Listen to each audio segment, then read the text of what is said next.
My friend Jake and I had been dreaming of getting out into nature for a long time. Black Lake, hidden deep in the wilderness, seemed like the perfect spot for fishing. The road was long, but we arrived by noon. The water in the lake was black as tar and perfectly still. The forest around it stood like a dense wall, as if guarding the place from prying eyes. During the day, everything seemed calm, even peaceful. We set up the tent, lit a fire, and caught some fish. But by evening, everything changed. The fog came suddenly. It rose from the lake, alive and creeping, quickly enveloping everything around us. The air grew damp and cold, even though the day had been warm. We sat by the fire, laughing and telling stories. But as darkness fell, an uneasy feeling settled over us. The forest fell silent. No birds, no insects, just a thick, oppressive quiet. Jake was the first to hear it. He stopped mid-sentence, his face tense. "Did you hear that?" he whispered. I froze. At first there was nothing, but then I heard it. A low, guttural growl.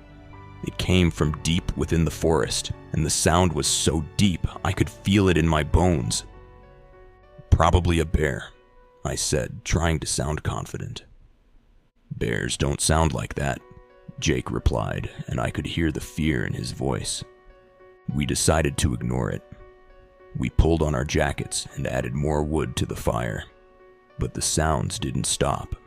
They grew louder, closer. Sometimes it was a growl, other times a long, mournful howl that made my blood run cold. "Maybe we should get in the tent," I suggested. Jake nodded, but at that moment, a new sound cut through the fog, a mix of a screech and a snarl. We both flinched. "That's not a bear," Jake whispered. And then I saw them. Eyes. 2 red glowing orbs piercing through the fog. They were at human height, but whatever they belonged to was not human. I felt the hairs on the back of my neck stand up. "Jake," I whispered, "don't move."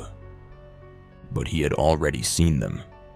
His face turned pale, his eyes wide with terror. "What is that?" he breathed. The eyes were getting closer.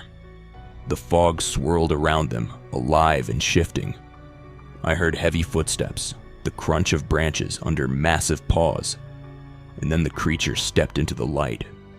It was enormous, taller than a man, covered in thick, matted black fur. Its limbs were long, ending in claws that gleamed in the firelight. Its face was a mix of wolf and bear, but its eyes, those red, glowing eyes, burned with an unnatural light. "Run," Jake whispered. But we couldn't move. The creature growled, its breath loud and rasping. It moved closer, and I realized this wasn't just an animal. There was intelligence in its eyes, malice, hatred. "Into the forest," I hissed. We bolted into the woods, not caring about the path.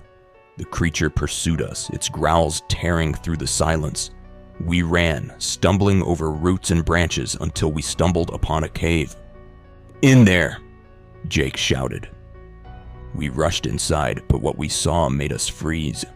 The cave was littered with bones, human bones, skulls, ribs, fragments, all scattered across the floor. In the corner was a pile of torn clothing, stained with dark spots. "This is its lair," I whispered. Jake didn't respond. He stared at the bones, his face as pale as chalk. "We need to get out," he said. But it was too late. A growl echoed from outside, and we knew the creature had returned.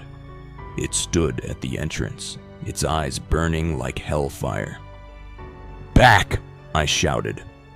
We scrambled deeper into the cave, but it was a dead end. The creature stepped inside, its claws scraping against the stone. We pressed ourselves against the wall, knowing this was the end. But then I noticed a narrow passage in the wall. It was almost invisible, but it was our only chance. "There!" I hissed.